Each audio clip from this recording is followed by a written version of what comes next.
Hi, good afternoon, everyone. My name is Carla Marquez from Bevecon, Stuttgart, Germany, and I will be your moderator for today's session.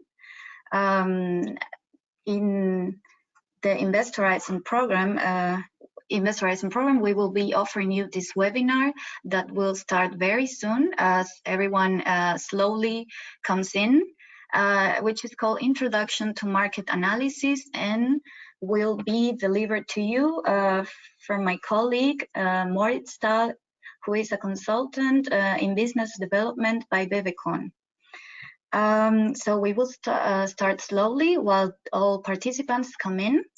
And I would like to start by presenting you the InvestHorizon project. It's a program financed by the European Commission in association with Eureka to facilitate Series A funding for selected deep tech companies in all sectors. The idea is to boost their investment readiness and investor relationships. We look for the most promising companies that have already gathered 250,000 euros of seed funding. This program is run by a consortium of partners, of European partners. Yes, so the presentation is running now. As I was saying, this program is run by a consortium coordinated by TechTour that brings together partners from whole Europe, including BW.com, which is the company that I work for and that I represent today. So you're welcome, most welcome to visit our website, www.investorizon.eu, where you can find valuable resources and information. Please feel free to join our InvestHorizon community to be updated with all activities and opportunities that the program offers, like our training and matchmaking offers. By the way, our accelerator program is running currently. Sorry, we have some technical difficulties right now with the presentation. But as I was saying, the accelerator program is already happening. And please use this opportunity to join our community. So let's talk about the structure of this session. The idea is to make this webinar as interactive as possible. It would last approximately 1 hour. And you might use the pool so we can get to know a little bit about you. You might start typing questions during the course of this presentation, and we will answer them in the final round, in the Q&A round. So please remember, one last point, please remember to fill out the feedback survey that will pop up after the session is over. Then I would like to give the word to my colleague, Mr. Moritz Stahl. He's a business development consultant, as I said, specialized in service marketing, service design, and innovation management. Then he will guide you to his expertise, and hopefully you enjoy the session. So I give the word to my colleague right now. Thank you very much for your attention. Hello, everybody. Thanks for having me. I'm looking forward for a fruitful discussion at the end. So let me just quickly introduce myself.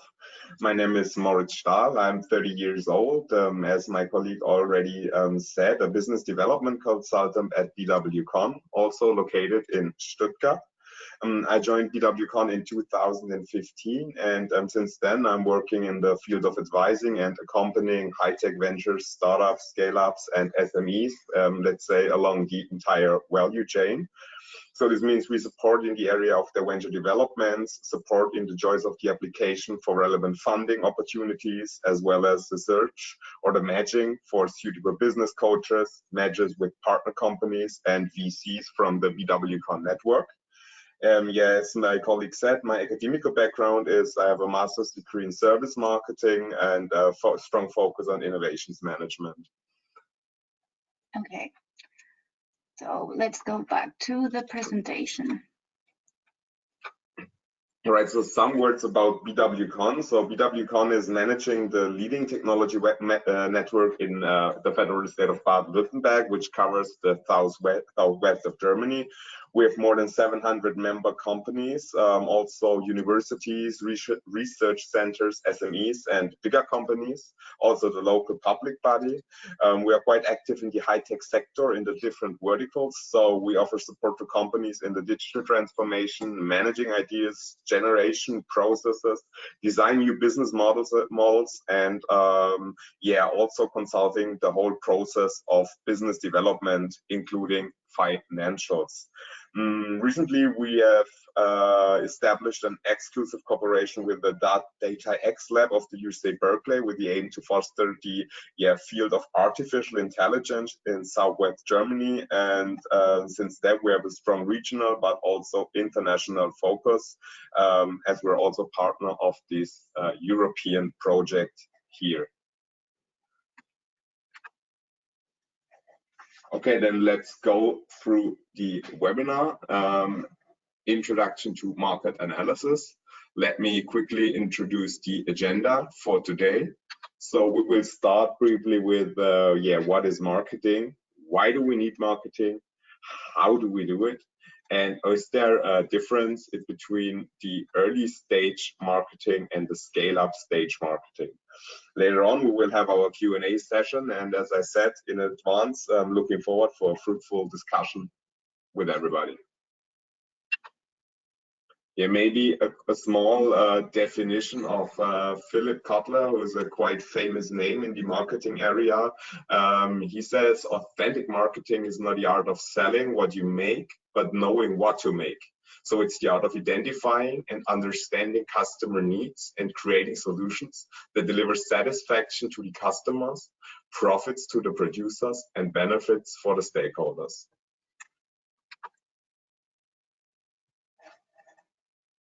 Right, so keeping that in mind, I will just present you like a marketing versus sale process. So we have this, let me say, a bit old school concept of sales, which is kind of a push strategy, which focuses or tries to push your product or service into the market, no matter what the market's needs are. So here we would start probably with a development of a product, and afterwards try to promote it as good as possible in order to have profits through sales.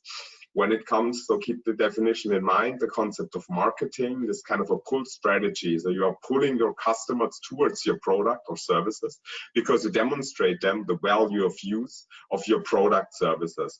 So here we'll start focusing with the customer needs. Then we will have a defined marketing strategy, and later on we will profit through long time delighted customers and revenues. So why do we need marketing? As also another quote, you have to run faster to stay in place. So why is this the case? So right now, currently we have like a lot of influencing factors affecting our lives and also our businesses. So let me introduce to you some important factors. Let's start with the information. So nowadays we have a hyper-informed customer, right? So although for sure there will always be some impulse buys, but almost every product, every service, and every company can be made transparent in just a few seconds. So these days, almost any claim can be verified by, let's say a basic, quick Google search through the internet. Customers in this scenario are not only choosing to buy a product from you, they are choosing to buy into your company, so into your overall mission and into your value proposition.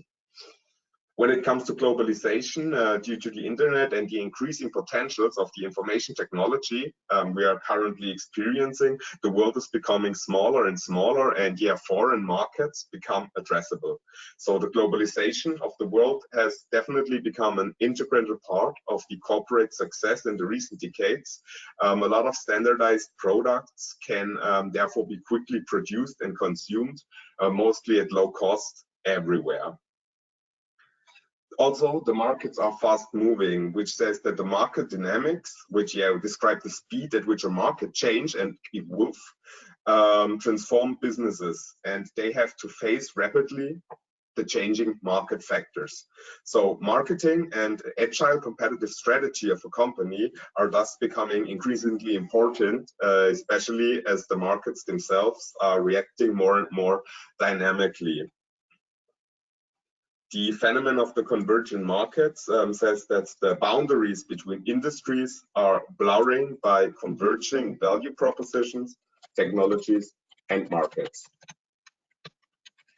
When we talk about competition, for sure, growing your business without understanding your competitors might be quite risky. So marketing, especially market research, is a viable tool that can prepare you from changing markets and prevent your business being left behind by your competition. We have also now the phenomenon of the entrance of new competitors and players into traditional markets. So let's think about Google or Apple and their rapid growth overall in the last years, within total different markets and industry sectors. Another influencing factor, for sure, imitating companies. In this case, best advice is brand building and strengthen customers' loyalty and relationship. This will be a crucial success factor. Furthermore, customer expectation. So customer expectation is the set of behaviors that the individuals anticipate when interacting with your company or with your product, with your brand, with your service. So historically, customers have, let's say, expected basics like quality, service, and fair pricing. But nowadays, high customer expectations lead to proactive services, personalized interactions, which also means connected experiences across different channels.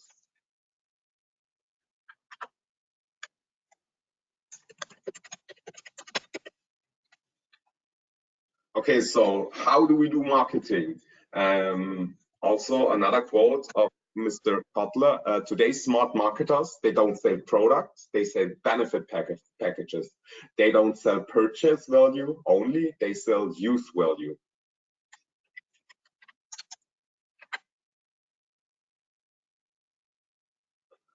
Okay, so another step, what is the customer need? So for sure, it's about every entrepreneur to research the customer's needs. So information is essential. This is like the red line through the whole webinar. So the more information you get, the better you can define your value proposition. How to do this? Okay, we have the opportunity to ask, to observe, to talk. I think there are various tools of market analysis. I won't dive into this at this moment. Maybe we can fall back on later.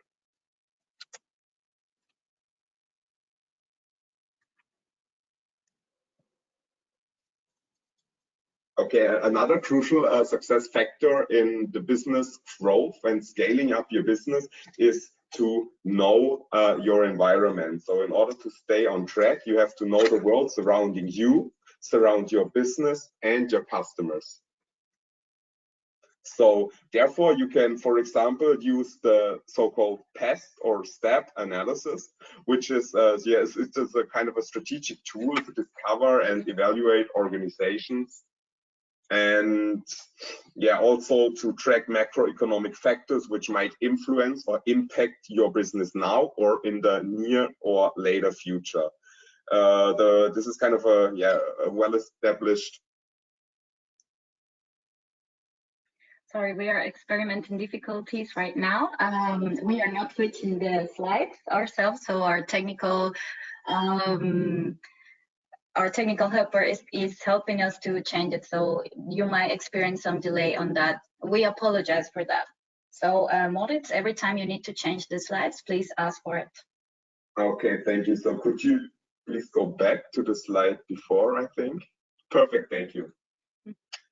All right, as I just said, these pass or step analysis is kind of a framework which you can use for examining the opportunities and threats due to political, economical, social, and technical forces might influence your business. So the significance of each area for sure will vary from different industry sectors. So if you're more likely to be in a technology environment or in an IT organization, you might emphasize the technology aspect a bit more compared to those involved in health, tourism, or banking.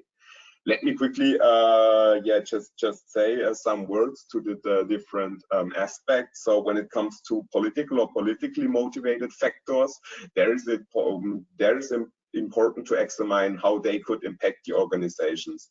Okay, so questions to ask in this place might be what government policies or political groups could be beneficial or also detrimental to your business success.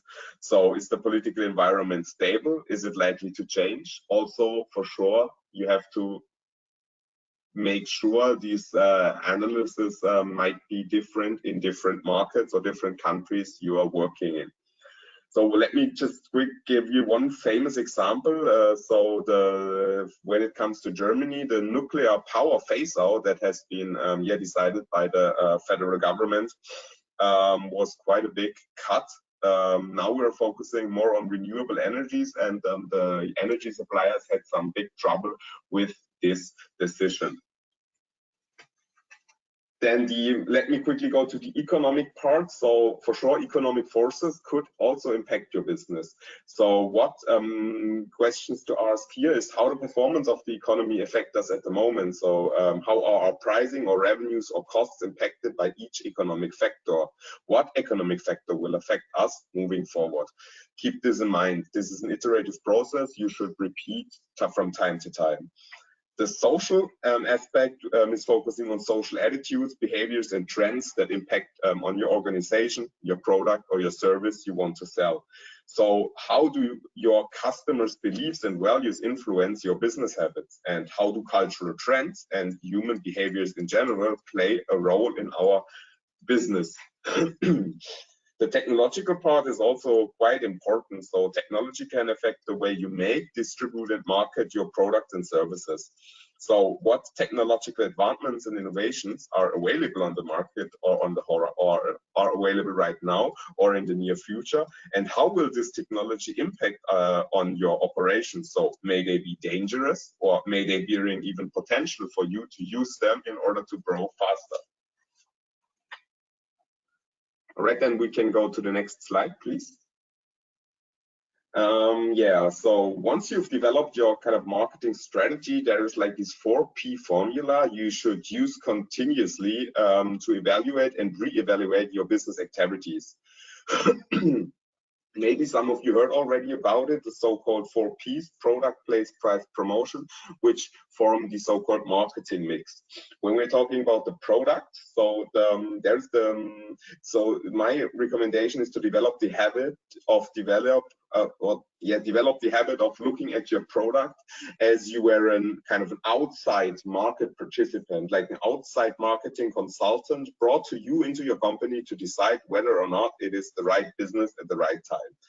I'll also ask critical questions to yourself. So is the current product or the current service, or even the mix of the product and services, appropriate and suitable for the market and the customers of today? Remember the quote from the beginning. You have to represent value to the customers. When we talk about prices, that's the second P in the formula. So you have to develop the habit to continually examine and re-examine the prices of the products and services you offer and sell to make sure they are still appropriate. So yeah, sometimes it might be a good idea to lower the prices. At other times, it may be even appropriate to raise your prices. Maybe you need to change your terms and conditions of sale. You can combine products and services together with special offers, or sometimes you can even include free additional, let's say, items or services or added values in order to make your prices appear far more attractive for the customers. So be open to the possibility that your current pricing structure might be not ideal for the moment, or for the current market or the current customer segment you address. Then be open to the need to revise your price to remain competitive, to survive and thrive in a fast changing marketplace. Oh, Edward, can we go to the next slide, please? Thank you. Okay, you can even go one further. Okay, another one. So we should talk about promotion right now. Exactly. So how? Yeah. Notice. Yeah. Perfect. Thank you. The third habit in marketing and sales is to think in terms of promotion all the time. So when we talk about promotion, it includes all the way you tell to your customers about your products or services and how you market and sell them, right? So there is the rule: whatever method of marketing and sales you're using right now will sooner or later probably stop working. So always consider this. Sometimes it will stop working for reasons you know, and sometimes it will be for reasons you don't know.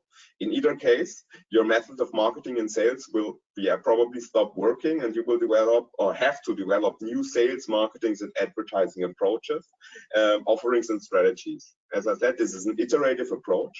The past or step analysis I just introduced to you might be a valuable tool in order to just screen your surrounding and to have answers to these questions. So let's go to another slide. Perfect, thank you. So the fourth P in the marketing mix is the place where your product or services is actually sold. So here, develop the habit of reviewing and reflecting the exact location where the customer meets, for example, the salesperson, or gets in touch with your company, your product, or your service. Sometimes a change in the place can lead to rapid increase in sales, right? So you can sell your product in many different places, maybe a direct selling by telemarketing, through catalogs or mails, or even to retail establishments together in a joint venture with other or similar products or services. Also keep in mind that there is kind of this co-creation approach, but it might also happen that, let's say co-destruction. So make sure the salespersons or the people who are indirectly in touch with your customer or your potential customers represents the vision, the value, and of your company, and also have relevant insight. So in each case, the entrepreneur must make the right choice about the very best location or place for the customers to receive the essential buying information and the product or service need to make this buying decision. All right, so we can. Okay, let's talk about the let's say transition from startup or early stage to scale up. And does my marketing strategy change? That's the big question. So when you're marketing in a startup, you're trying to discover who your best customers are. And however, marketing in a business or in a scale up might be a quite different approach. So let me quickly.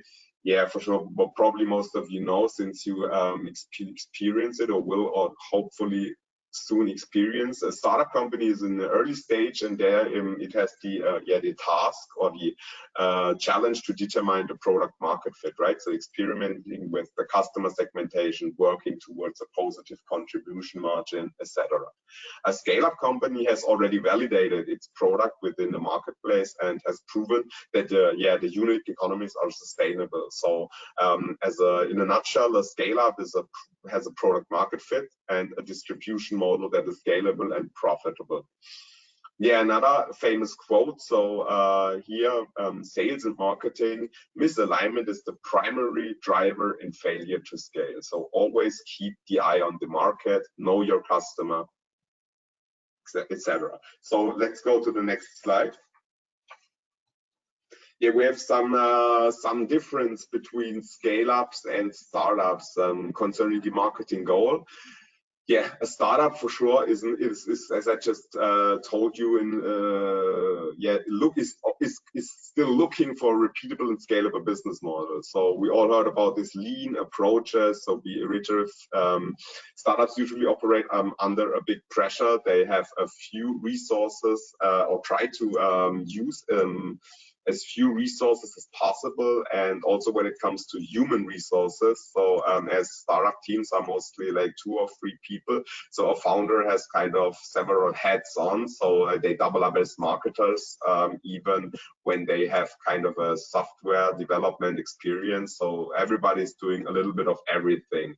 When it comes to a scale up, we have a different scenario. So a scale up needs to quickly and efficiently scaling up these repeatable sales or customer acquisition model they already identified. Okay, how to do this? One viable way would be hiring experts, right? So includes in external specialists and external skill sets within the team. For example, acquiring maybe additional SEO and content marketing skill sets within the organization. It is essential to defining specialized role within your organization, or even reconstruct your organization. Okay, next slide, please.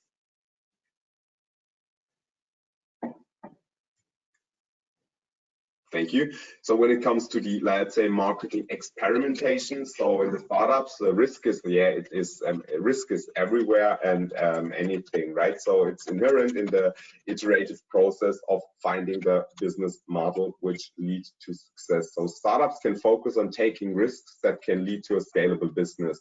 So you probably all heard about this fail fast culture, you know, where get out of the building. So pivoting whole business models is quite common in startup spheres. When it comes to a scale up, the business that's scaling up depends on this. Yeah, I'd say they have already made this experience. They have their proven product market fit, and they know where to focus on. So this knowledge for sure reduces the room for marketing experimentation. With a bigger customer base, there is much less room for error. Okay, we can go on.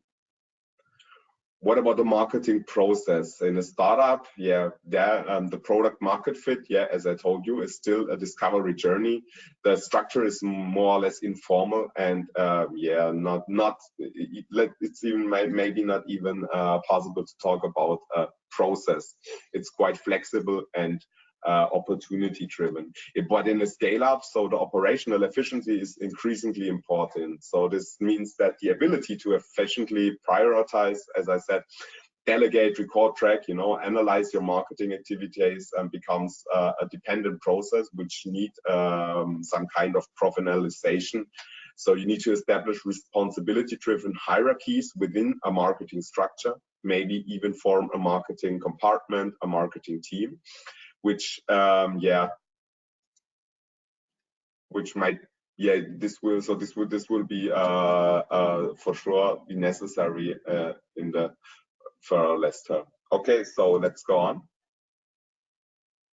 Marketing leadership. So in a startup, the culture is kind of informal, you know, it's forgiving a discount of marketing leadership skills. So in a small team, it's, yeah, quite different. There are different skills needed to hire, manage, and motivate. When we talk about scale-ups, the marketing needs are coupled with revenue generation responsibilities. You know, you have a big team to finance. You want to drive your business. So scale-ups need to align the sales and marketing activities. They have to optimize the growth focus, and also they need to behave or consider marketing more like a revenue center than a cost center.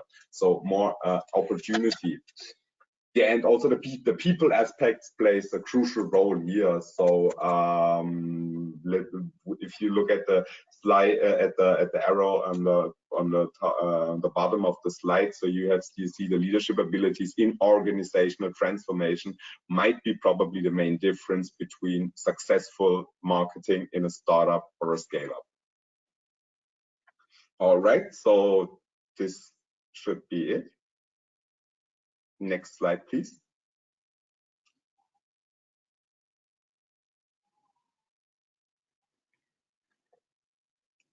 So, Edward, are we finished? Okay, so no. Thank you. It's now visible. Perfect. Now, I mean, in a nutshell. So, what to keep in mind? So you have to. So as I said in the beginning, information is everything. So try to get as much insight as possible. So who is your customer, and try to discover the customer needs. Okay, what kind of features of your product satisfy the needs? What is the main value you give to the potential client? How can you communicate and make this value visible? And yeah, if you're able to answer these questions, for sure you will hopefully get the price you want from the customer. And yeah, also keep in mind, as I said, the quote from the beginning, it's not about the price, it's about the value.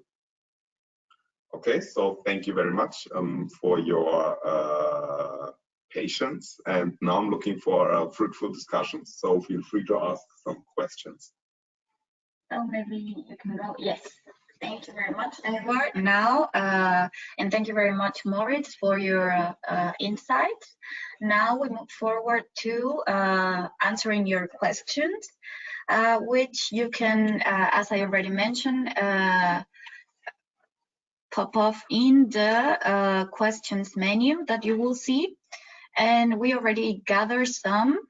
The first question that I would like to address, because it's about organizational issues, can we have this slide deck afterwards? And the answer is yes. This session will be recorded. It is recorded and will be available in the InvestHorizon website within the next days. So yes, you can access to it at a later stage. So let's start with the questions that we have. Moritz, maybe you can tell us the main difference between B2B and B2C marketing strategies. Yeah, thank you for the question. So, okay, it's quite a general question. I would say the main difference are that B2B markets are generally much smaller, I would say, than B2C markets, right? So burning leads in B2C probably is not a big deal, but when you, since your market has maybe millions of potential customers, but when you are in a B2B environment, so you have to build like deep relationships with a relatively small number of companies you can address, right? So I think the relationship building skills are crucial in the B2B world. You could, in the B2C, you have like you can go with SEO, you can go with social media marketing, even maybe influencer marketing. Depends for sure on your product or the service you want to place. But I think in this B2B context, especially when we talk about technological let's say products or services, it might be a good strategy to also consider yourself as a consultant in order to convince your potential customers from the value the solution, the innovation, or the technology will give to the potential client. So I think the biggest difference is the number of the potential customers, and therewith also the customer acquisition costs, which also will turn into a much higher marketing budget needed for B2C marketing. Okay, let's hope that answer the question. Now we move forward to the next one. Maybe you can answer or you can give us some example of a startup company that changed its business model or strategy and succeeded. Do you have something in mind? Well, so yeah, I think most of you know that the big players like Amazon, they started with like selling books, then they have these online shops, and now most of their revenues are done by cloud services. But I just I read an article about the Instagram case. I don't know, maybe I didn't know it. Maybe some of you all this knew for some of you. So they even didn't start it as Instagram. They had like this.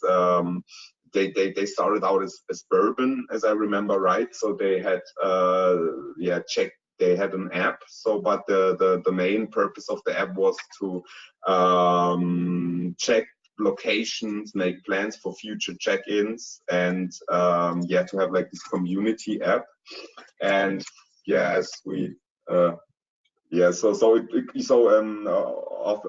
apparently it was not that successful. So I think they had a complicated app. They had features they were confusing, and then the founders, they did a good thing. So exactly what I was talking to you. So they observed the customers, and so they find out that people weren't using the check-in features and the stuff, but they were using the photos sharing features of the app. So they were like posting and sharing photos like crazy, and this was like kind of the main driver for changing this app into a simple photo sharing app. And then they added some filters and kept simplicity high, and now they're, yeah, I think that now they are one of the most successful app or startups in all this respect on the market. On the market, definitely. Okay, so let's go to the next question. It says, should startups that are still prototyping be concerned with marketing? Is there any value in marketing yet to be proven technology? Do you want me to repeat the question, or is it understandable for you? So basically, should startups that are still prototyping be concerned with marketing? Yeah, I think when we so if you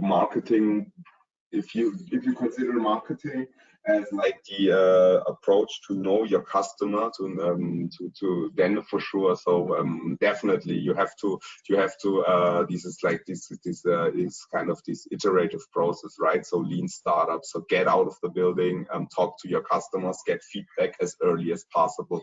So for sure you should like get to talk to your potential customers, to your target group. Maybe you are if you're still prototyping, have to even define who might be the relevant target group, which I don't know if you're in the B2B or B2C context, but what is the right industry, you know, what are the right people to talk to? So yeah, for sure, get out of the building, talk to people, get as much feedback as possible, because this will help you to prototype in the right way and not to fail or even have to pivot. Okay, thank you very much for that. I hope it's clear. Let's go to the next question. Moritz, what would be a typical low-cost startup type marketing approach for a digital information-based product sold over the internet? Is that clear, or I would repeat it again? Okay, then I think I get it. So okay. Well, might be. Some more information might be useful, but a low cost. Low cost is everything you can do yourself, right? So try to get as much. I don't know. Let me just quickly, information-based product sold. So is it sold over the internet? Okay, so for sure, maybe you have some software skills in house. So maybe you have some persons that can optimize your the SEO. You know, that you are visible.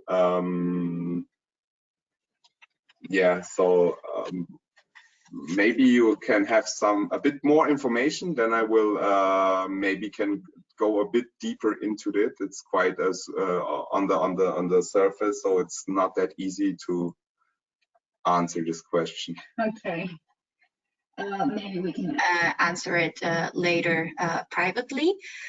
You will get our contact information, and you can come to us if you have further questions. Then we have another question here. Maybe it's a takeout, a briefly takeout that you can give us. How to scale up internationally, like some input that you can give us here. Yeah, so when scaling up internationally, for sure you have to be aware of the conditions in the target market, right? So make sure that the average value of the customers, or the lifetime value of the customers in the targeted country are high enough, and that many prospects match your customer's profile. So I think it is essential also to know the market's approach. Maybe it's a good approach to cooperate with partners or stakeholders that are already familiar within these within the target market, especially when it's kind of when there is this clash of cultures. I think might be some cultural differences you need to consider, and I think it is essential to have a partner who is familiar with the business negotiation and the business approaches in the target market. This would be my approach. So try to get some as much insight as possible. I can only enforce that, and to work together with a partner. Maybe you have some coaches, some consultants, some partner company that might help you to get a footprint into the market in order to avoid a catastrophe. Yeah. Okay, let's move up to the next question. It's a bit long and has been following a thread, but I would like to summarize it in one final question, which says how to communicate technical products and services that are complex in a way that the investor, who often doesn't understand higher maths and physical relationships in an understandable way. So. Well, that's a quite good question. Let me take it to a webinar that was already done here. So how to pitch? You have to like there's this kind of elevator pitch. So you have to be able to tell in a few words what's your business about, what's your service or product about, what's your innovation. And I think this is kind of then it's a task of you to be able to express the value in easy words, right? So may it be necessary to have these whole technological features, or might it be also enough, quote unquote, to tell what's the benefit, what's the value the recipient or the customer or the user will experience from your product, right? So I think most of the time the technological stuff, it is not that necessary to communicate. For sure, it's your baby, right? So you will probably you're proud of your innovation, but maybe it may be better to focus on the benefits, the values your customer experience when using your product. Thank you very much. So the next question is really straightforward. What proportion of investment should go for marketing activities? As always, it depends. So when we are talking about a B2C product, right, or even a emerging market, like new market, sometimes you have this, you need to go first. You have to be this first mover. Then you have to.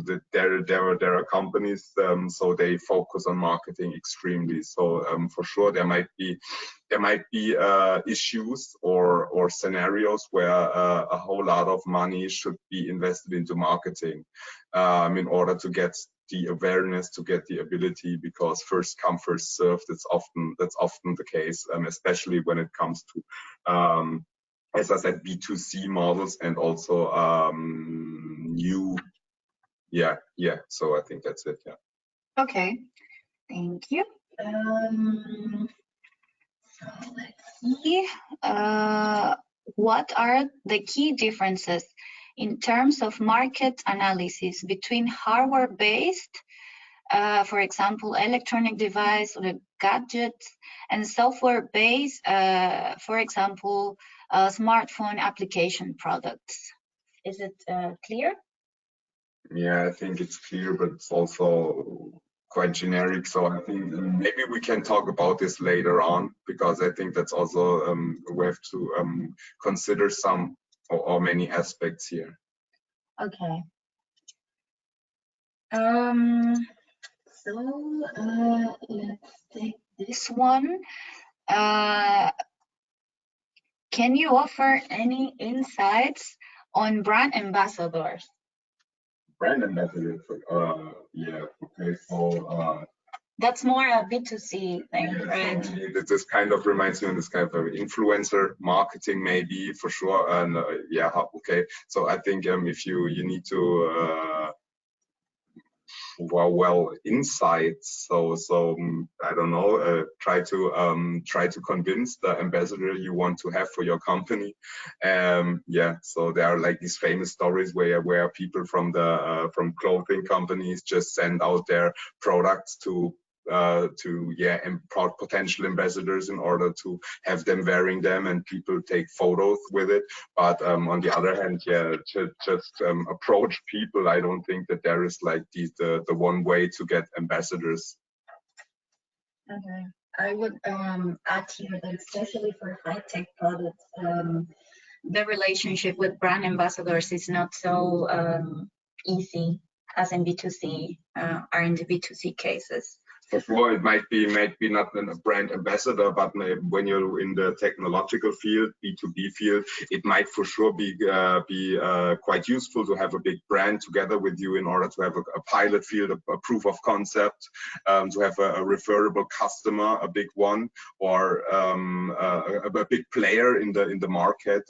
You showed that your product works, and that you have a use case or you have a kind of a track record or something to show with a relevant company. This might for sure be good to have this customer or to have this footprint, and also to have the rights to communicate that you have done this. Okay. Let's take this, and we are almost closing the Q&A session. So maybe let's take this final question. What would be the best marketing strategy for a B2B engineering product? I think it's hard to say. Yeah, I think there is not that one best strategy. I think when you're approaching a different industry or a defined industry, so you can for sure go to fairs, talk to people, talk to experts, try to get the relevant people, talk to them. As I said in the beginning, the B2C B2B different might be probably this relation based. It is quite close relation you have with your potential customers, and also keep in mind that you might have this consultancy role. So yeah, maybe you can go to fairs or approach them directly. Maybe you have also in your network people which might be a door opener for you. Okay, then I would say that we will close the round of questions. We want to thank you for your attention during this whole session. We want to remind you also that the next webinar through our InvestHorizon platform will be happening the 7th of November. And I would like to remind you also that this webinar is recorded and will be available for replay in the InvestHorizon website within the next days. I kindly ask you, please, to fill out the feedback survey in order to improve our services to you.